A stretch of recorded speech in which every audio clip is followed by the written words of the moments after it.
ماں باپ کے نافرمان کی نہ دنیا ہے نہ آخرت۔ ایک صحابی ہے، یا رسول اللہ میرا باپ نا میری کمائی میں سے خرچ کرتا، مجھ سے پوچھتا ہی نہیں، اور شرعاً قانوناً اگر میری کمائی میرے باپ کی جو کمائی ہے یا زمین ہے جائیداد ہے اس سے الگ میں نے اپنی محنت سے کوئی کمائی کی ہے، وہ میری ذاتی چیز ہے، قانوناً میرے باپ کو بھی پوچھنا چاہیے کہ بیٹا یہ تمہاری چیز میں لے سکتا ہوں، یہ پیسہ میں استعمال کر سکتا ہوں، قانون یہ ہے۔ تو اس نے قانون کی بات کی کہ میرا باپ میرا مال اٹھا کے خرچ کر دیتا، مجھ سے پوچھتا ہی نہیں۔ آپ نے کہا اس کے باپ کو بلاؤ۔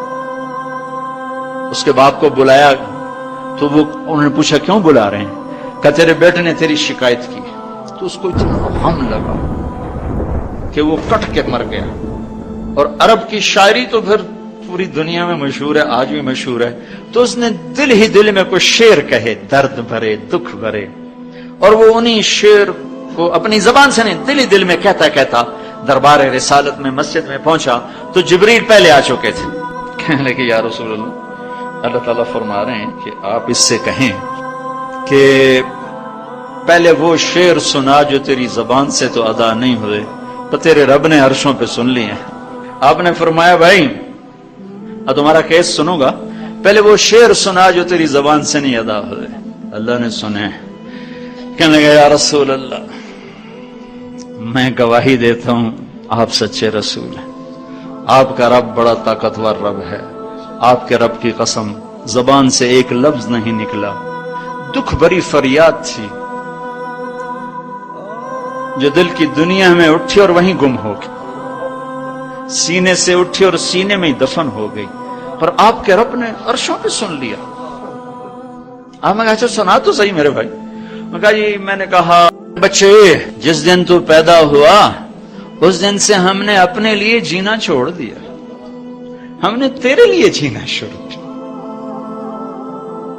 گرمی سے لڑے، سردی سے لڑے، موسموں سے لڑے، حالات کے آہنی پنجوں سے رزق نکالا، جبڑوں سے رزق نکالا، جوانی کو قربان کیا، صحت کو قربان کیا، اپنے جذبات کو سلا دیا، تیرے چہرے کی ایک مسکراہٹ دیکھنے کے لیے ساری ساری رات کام کیا، سارا سارا دن کام کیا، کبھی دھوپ میں کبھی سردی میں، کبھی گرمی سے لڑا کبھی سردی سے لڑا، کبھی موسم سے لڑا کبھی بھوک سے لڑا، تجھے کھلایا خود بھوکا رہا، تجھے پلایا خود پیاسا رہا، تجھے چھاؤں میں لٹایا خود دھوپ میں بیٹھا، تجھے سکھ پہنچایا خود دکھ جھیلا، میری تو زندگی پھر تیرے لیے ہوگی، میں نے اپنے لیے جینا چھوڑ دیا۔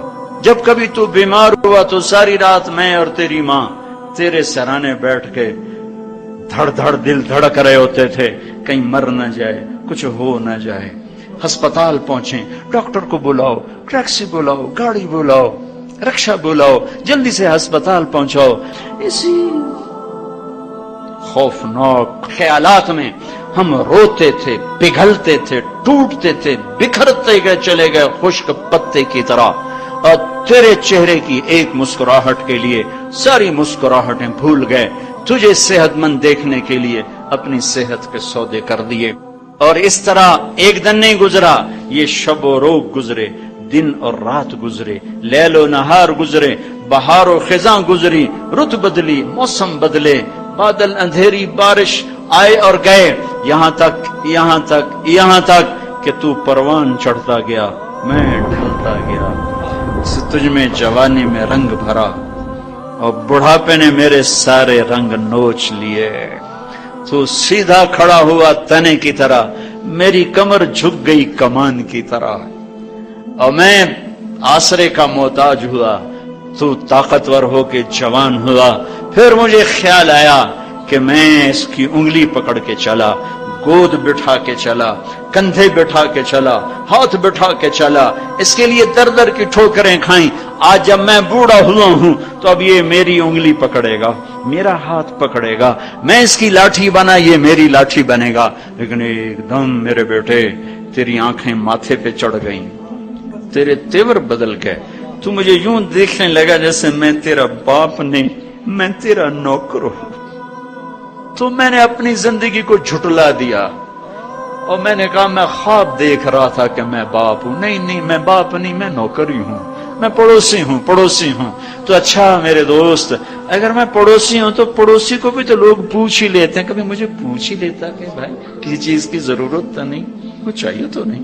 یہ اتنے درد بھرے اشعار ہیں کہ میرے تو اتنی فصاحت نہیں کہ میں اس کا ترجمہ کر سکتا، لیکن یہ وہ اشعار تھے کہ میرے نبی زار و قطار روتے اور آپ پھوٹ پڑے اور آپ کی داڑھی آنسوں سے تر ہو گئی اور آپ نے اس کو گریبان سے پکڑا اور یوں جھٹکا دے کر اٹھ جا، دفع ہو جا، انت و مالک لابیک، تو باپ کے خلاف مقدمے کرتا ہے، نکل جا، تو اور تیرا سب کچھ تیرے باپ کا ہے۔ یہ صرف روز شب قدر سے متعلق نہیں ہے کہ ماں باپ کا نام فرمان ہے تو اس کی شب قدر برباد ہو گئی، ماں باپ کا نام فرمان ہے تو سب کچھ برباد ہو گیا۔